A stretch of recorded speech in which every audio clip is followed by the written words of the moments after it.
Canadians talk tough about Russia, but when it comes down to it, they don't even know what's happening.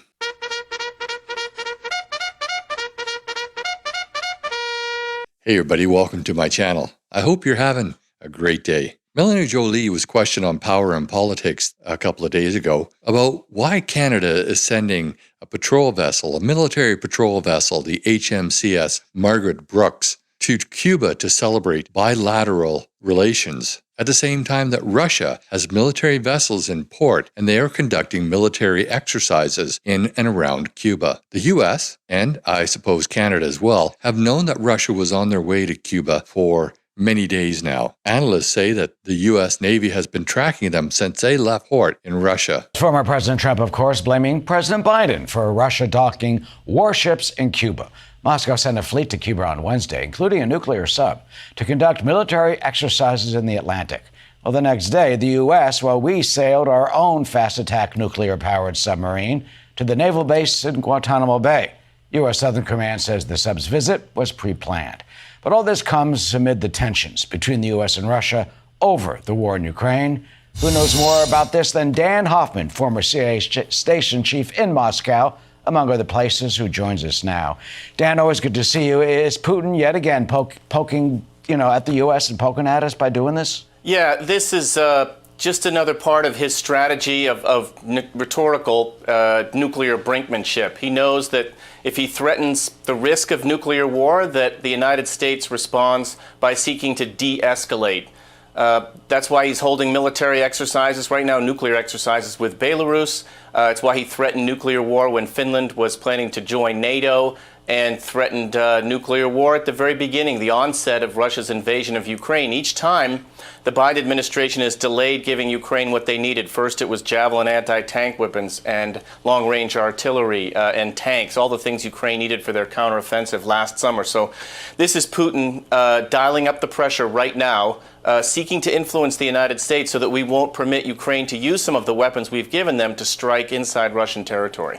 So why didn't Melanie Joly, the foreign minister, know about this? We know that Russia being a neighbor, our security is much more at stake. And that's why we indeed need to get to 2%, but we fundamentally need to invest in our own collective defense. Okay, a lot of this is being driven by Russia. I mean, obviously China as well, but Russia it would be the primary player as one of the 8 Arctic nations. There is this strange thing happening in Cuba, Minister, that I'm wondering if you can help me understand. The HMCS Margaret Brooke, which is a patrol vessel from Canada, gone to Havana for 3 days starting tomorrow to celebrate Canada-Cuba bilateral relations. And there's some eyebrows being raised because it's in port at the same time that Russian military vessels, including nuclear-powered submarines, are there. Why would Canada have a Canadian ship in a Cuban port at the same time as Russian military vessels are there? Listen, this is something that I have to look much more closer to. This is an information that is news to me because the Minister of Defense also works with CAF and DND on this very issue. But of course, we'll look into this and get back. She was talking tough on Power and Politics earlier about how the world was going to use Russian assets that were seized to help Ukraine in their war against Russia and to help rebuild the Ukraine. We're joined now by Foreign Affairs Minister Mélanie Joly, who is live in the studio. Minister, good to see you. Thanks for coming in. Hi, David. It's a pleasure. Let's start with that $50 billion loan to Ukraine. This is using the interest from frozen Russian assets. There has been hesitation to do that in the past because of fear of retaliation against Canadian assets and other assets abroad, or other countries pulling their assets out of Western banks out of concern. Are you worried about retaliation from this move? I think the message we're sending is very clear, and the message G7 leaders are sending is very clear. Russia invaded Ukraine. Russia needs to pay, period. And so I think it's an important decision that was taken, and it is something that Canada has been very much more forward-leaning recently on this. This is something that lots of finance ministers have been working on. This is something also that many leaders have been working on. I think we were able to find a way through the use of collateral and interest. But at the same time, fundamentally, for those who are watching us right now, it is a message that, of course, from the moment that Russia decided to invade Ukraine, there was a cost to that. And war has broken to Europe. We know that Putin has no red line, David. After Ukraine, it's NATO territory. So what Ukrainians are doing right now, they're fighting for their freedom, they're fighting also for our own freedom. So by sending that message and using sovereign Russian assets as a way to make sure that Russia is accountable economically for the war is extremely important. And earlier this week, Justin said that he and several other nations are going to be meeting in Switzerland to discuss peace in the Ukraine, which I found very strange because Russia isn't going to be in on that peace talk. I look forward to the Summit for Peace in Ukraine in Switzerland today and tomorrow, where we'll work with partners on a plan to achieve a comprehensive, just, and lasting peace for Ukraine. On the summit that you're going to in Switzerland later today, Joe Biden won't be there. He's going to a campaign event in California instead. Obviously, Vladimir Putin's not going to be there.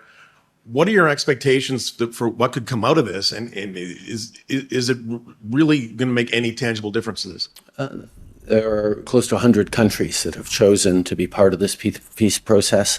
We need to see peace and stability in Ukraine as we need to see it around the world. And this is part of the effort that we all undertake to engage in. So how can they talk peace without one of the parties being present? That just sounds strange. With all these things happening, you would think that Mélanie Joly would have a better sense of what's happening. Now, she did deflect to Bill Blair, saying that he is the Minister of Defense, and that is true. But we all know Bill Blair is completely incompetent. These are cabinet ministers. They should be getting together and talking about what's happening in the world. They should have advisors that are informing them of what's going on. She shouldn't have been left flat-footed in this interview with CBC, and yet she was. And of course, the CBC interviewer didn't push that at all. He just moved on to another topic because the CBC is bought and paid for by the Liberals. This activity in Cuba, I think, is clearly a provocation by Putin against the United States and against the West in general. The fact that Mélanie Joly didn't know about it, that raises some serious flags for me. It appears to me that Justin Trudeau and his cabinet are extremely small players that are not very well informed. They're trying to play with the big boys, and they're just not getting it done. But that's just my opinion. I'd love to know what you think. Put your comments down below. And while you're at it, please hit that like button, share with your friends and on social media, and subscribe to my channel if you haven't already. Oh, and I still have a link down there to a petition urging Mary Simon, the Governor General, to do her job, dissolve Parliament, and call an early election.